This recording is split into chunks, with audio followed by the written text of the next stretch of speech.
Hi, it's me Suraj D plans. നമ്മുടെ പുതിയൊരു വീഡിയോയ്ക്ക് എല്ലാവർക്കും സ്വാഗതം. ഇപ്രാവശ്യത്തെ നമ്മുടെ യാത്ര മുൻപത്തെ പോലെ അൺപ്ലാൻഡ് അല്ല. അതുകൊണ്ട് തന്നെ ഞങ്ങൾ വ്യക്തമായി പ്ലാൻ ചെയ്ത് അന്ന് പോകുന്ന വഴികൾ, അന്ന് നടക്കാൻ പോകുന്ന കാര്യങ്ങളൊക്കെ മുൻവിധിയോട് കൂടി തന്നെയാണ്. നമ്മുടെ യാത്ര കർണാടകയിലെ കബനി ഫോറസ്റ്റ് സഫാരി സെന്ററിലേക്കാണ്. വയനാട് ജില്ലയിലെ കർണാടക കേരള ബോർഡറായ ബാവലി ചെക്ക് പോസ്റ്റ് കടന്നു വേണം നമുക്ക് യാത്ര ചെയ്യാൻ. അതുകൊണ്ട് കേരളത്തിൽ നിന്ന് പോകുന്നവർ കുറച്ച് കാര്യങ്ങൾ ശ്രദ്ധിച്ചാൽ യാത്ര സുഖകരമാക്കാം. അത് ഞാൻ വഴിയെ പറഞ്ഞു തരാം. രാവിലെ തന്നെ എന്റെ ഫ്രണ്ട് വരുൺ അവന്റെ ബുള്ളറ്റും എടുത്ത് എന്റെ വീട്ടിലെത്തി. ബ്രേക്ക്ഫാസ്റ്റും കഴിച്ച് ഏഴയോടുകൂടി അവന്റെ ഒപ്പം യാത്ര തിരിച്ചു. എന്നത്തേതും പോലെ ഈ യാത്രയിൽ നമ്മൾ വയനാട് ചുരം കയറിയല്ല പോകുന്നത്, അഥവാ താമരശ്ശേരി ചുരം. നമ്മുടെ യാത്ര കുറ്റ്യാടി ചുരം വഴിയാണ്. ഏകദേശം 11 മണിയോടടുപ്പിച്ച് നേരത്തെ പറഞ്ഞ ബാവലി എത്തി. അവിടെ നിന്നും ലഘു ഭക്ഷണവും കഴിച്ച് ഞങ്ങൾ യാത്ര തിരിച്ചു. ബാവലി നിന്നും 34 കിലോമീറ്റർ അകലെയായിട്ടാണ് Kabini forest safari ticket counter സ്ഥിതി ചെയ്യുന്നത്. അതിൽ 22 കിലോമീറ്റർ കാടാണ്. നാട്ടിലൂടെ ആയതിനാൽ കുറച്ചു കാലം മുമ്പ് കർണാടക ഗവൺമെന്റ് ഈ റോഡ് രാത്രി യാത്രാ നിരോധനം നടപ്പിലാക്കിയിട്ടുണ്ട്.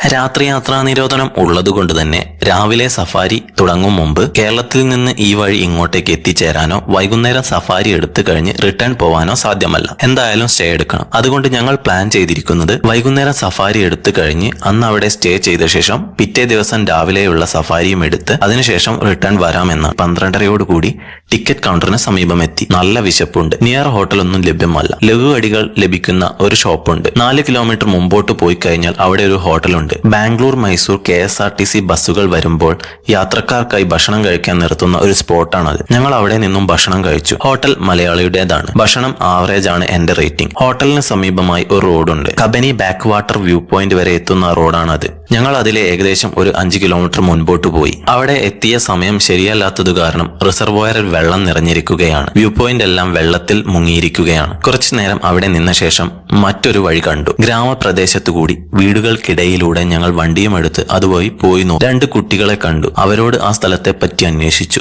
ഭാഷ ഒരു വിലങ്ങുതടിയായി. അവസാനം ഗൂഗിൾ ട്രാൻസ്ലേറ്റർ വഴി കമ്മ്യൂണിക്കേറ്റ് ചെയ്ത് കാര്യം മനസ്സിലാക്കി. ജനുവരി ഫെബ്രുവരി സമയത്ത് വന്നാൽ വെള്ളം നല്ലപോലെ കുറയും. ആ സമയത്ത് പുൽമേടുകൾ കാണാൻ പറ്റും. നല്ല രസമുള്ള പ്രദേശങ്ങൾ ഇപ്പോൾ വെള്ളത്തിനടിയിലാണ്. ഞങ്ങൾ അവരോട് യാത്ര പറഞ്ഞ് സഫാരി സെന്ററിലേക്ക് തിരിച്ചു. 2 മണിയോടുകൂടി അവിടെ തിരിച്ചെത്തി. 3:30 ഞങ്ങളുടെ ബസ്. ടിക്കറ്റ് കൗണ്ടറിൽ ക്യൂവിൽ ഒരുപാട് പേരുണ്ട്. കുറെ പേര് ഓഫ്ലൈൻ ടിക്കറ്റിനായി വെയിറ്റിംഗ് ആണ്. ഓൺലൈൻ ടിക്കറ്റ് കാണിച്ച് കുറച്ച് സമയം കാത്തുനിന്ന ശേഷം ബസ് ലഭിച്ചു.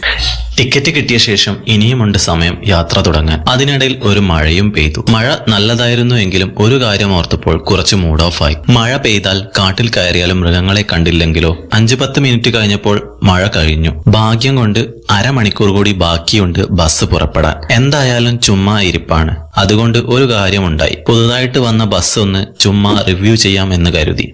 ന്റെ ബസ്സാണ്. ഡ്രൈവർ സീറ്റ് ഉൾപ്പെടെ 23 സീറ്റ്. ഡ്രൈവർ ക്യാബിന്റെ മുകൾ വശം താഴ്ത്തിയും പാസഞ്ചർ സൈഡ് മുകൾ വശം ഉയർത്തിയും റൂഫ് ട്രാൻസ്പാരന്റ് ആയിട്ടുമാണ് നിർമ്മാണം. ഓരോ ഇരുനിര സീറ്റിന്റെയും പ്ലാറ്റ്ഫോം ഇടവിട്ട് ഉയർത്തി പുറകുവശം ഇരിക്കുന്നവർക്കും കാഴ്ച ലഭിക്കത്ത രീതിയിലാണ്. ഓരോ ഇരുനിര സീറ്റിന്റെയും ഇടയിൽ 2 നിരയ്ക്ക് ഒരു വിൻഡോ എന്ന രീതിയിലാണ് നിർമ്മാണം. കാഴ്ച ലഭിക്കാൻ വേണ്ടി നല്ല ചിന്താശേഷിയോടുകൂടി ആരുടെയോ തലയിൽ തോന്നിയ ഒരു ചിന്താഗതി ഇനിയും സഞ്ചാരികളുടെ ഒഴുക്ക് കൂട്ടാൻ കാരണമാവും എന്നതിൽ ഒരു സംശയവും ഇല്ല. പഴയ ബസ്സിന് 650 രൂപയും പുതിയ ബസ്സിന് 850 രൂപയുമാണ് വീക്ക് ഡേയ്സിലെ ചാർജ്. വീക്ക് ഡേയ്സിൽ 3 മണിക്കൂറാണ് സഫാരി എങ്കിൽ വീക്കെൻഡിലും ഹോളിഡേയ്സിലും ഒരു സഫാരി 1.5 മണിക്കൂറാണ്. ടിക്കറ്റ് 460 രൂപയാണ് വീക്കെൻഡിലെ ചാർജ്. വീക്ക് ഡേയ്സിൽ സഫാരി രാവിലെ 6:30 മുതൽ 9 മണി വരെയും വൈകുന്നേരം 3:30 മുതൽ 6 വരെയുമാണ്. വീക്കെൻഡിലും ഹോളിഡേയ്സിലും രാവിലെ 2 സഫാരി ഉണ്ട്. ഫസ്റ്റ് സഫാരി 6 മണി മുതൽ 7:30 വരെയും സെക്കൻഡ് ട്രിപ്പ് 7:30 മുതൽ 9 വരെയും വൈകുന്നേരം ഫസ്റ്റ് ട്രിപ്പ് 3 മുതൽ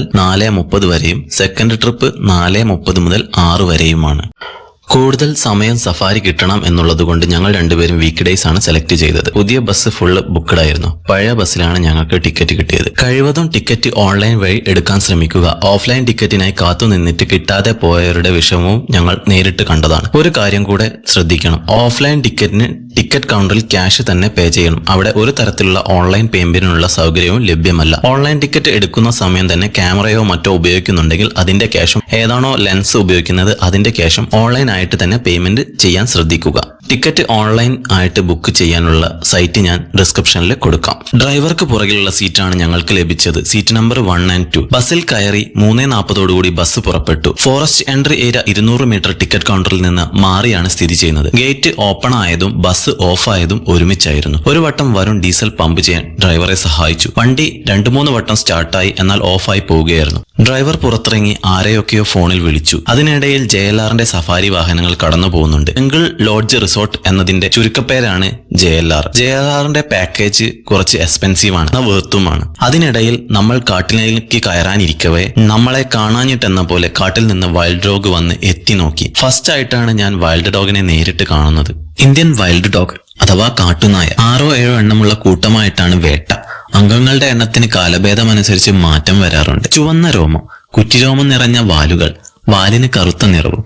ഇര ചത്തു തുടങ്ങുന്നതിന് മുമ്പേ അവയെ ഭക്ഷിച്ചു തുടങ്ങുകയും മണിക്കൂറുകൾക്കുള്ളിൽ എല്ലു മാത്രം അവശേഷിപ്പിക്കുകയും ചെയ്യുന്നു. വേട്ടയാടുമ്പോൾ ചൂളം കുത്തുകയും മൂങ്ങുകയും മുരളുകയും ചെയ്യുന്ന സ്വഭാവം ഇവയ്ക്കുണ്ട്. ഏറ്റവും കൂടുതലായി കാണപ്പെടുന്നത് ബന്ദിപ്പൂർ നാഷണൽ പാർക്കിലും നാഗർഹോളെ നാഷണൽ പാർക്കിലുമാണ്. കൂട്ടത്തിൽ മേറ്റ് ചെയ്യാനുള്ള അവകാശം ഒരാൾക്ക് മാത്രം. അത് എത്ര വലിയ കൂട്ടമായാലും. കൂട്ടത്തിൽ ഏറ്റവും സ്ട്രോങ്ങസ്റ്റ് ആയിട്ടുള്ള ഡോമിനന്റ് മെയിലിന് മാത്രമാണ് മേറ്റ് ചെയ്യാനുള്ള അവകാശം. അതിനെ ആൽഫ മെയിൽ എന്ന് വിളിക്കുന്നു. ബാക്കിയുള്ള മെയിൽസ് ഹണ്ടിങ്ങിനും കുട്ടികളെ നോക്കാനും, അതുപോലെ കൂട്ടത്തിൽ ഒരു ആൽഫ ഫീമെയിൽ ഉണ്ടാവും. ഏറ്റവും മുതിർന്ന ഫീമെയിലാവും ആൽഫ ഫീമെയിൽ. ആൽഫ ഫീമെയിൽ ആണ് കൂട്ടത്തെ ലീഡ് ചെയ്യുന്നത്.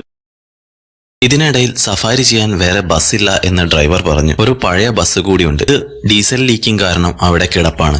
ഒരു പക്ഷേ യാത്ര മുടങ്ങുമോ എന്ന തോന്നലുണ്ടായ നിമിഷം. ഈ ബസ് കാടിന് നടുവിൽ ഓഫ് ആയിരുന്നു എങ്കിൽ നന്നായിരുന്നു എന്ന് എനിക്കും വരുണിനും തോന്നിയ നിമിഷം. കാരണം കാട്ടിൽ വന്യമൃഗങ്ങളെ കാണാനെങ്കിലും പറ്റുമല്ലോ. അവിടെ ചുമ്മാ സ്പെൻഡ് ചെയ്യാനും പറ്റും.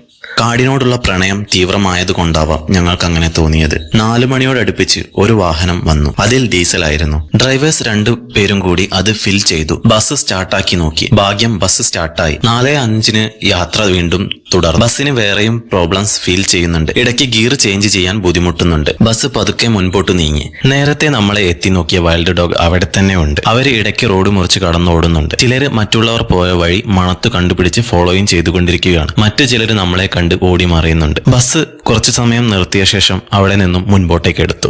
ടാറിട്ട റോഡിൽ നിന്ന് കുറച്ചു ദൂരം മുൻപോട്ട് പോയി. ആ റോഡ് മുൻപ് ബാവലിൽ നിന്നും കർണാടകയിലേക്കുള്ള ഒരു റോഡായിരുന്നു. അത് പൂർണ്ണമായും കാട്ടിലൂടെയായിരുന്നു. കാലങ്ങൾക്ക് മുമ്പ് പൂർണ്ണമായും അത് അടച്ചു. കാരണം ഇപ്പോൾ ബാവലി വഴി നമ്മൾ ഹാൻഡ് പോസ്റ്റ് വരുന്നതിനിടയ്ക്ക് കുറെ ഗ്രാമങ്ങളുണ്ട്. അവയൊക്കെ ഒറ്റപ്പെട്ടു പോവുമായിരുന്നു. ഒറ്റപ്പെട്ടു പോവാതിരിക്കാനും അവർക്ക് കൂടി യാത്രാമാർഗം ഒരുക്കുവാനും കൂടി വേണ്ടിയായിരുന്നു അത്. അങ്ങനെ പതിയെ നമ്മൾ ടാറിട്ട റോഡിൽ നിന്നും മൺപാതയിലേക്ക് കടന്നു.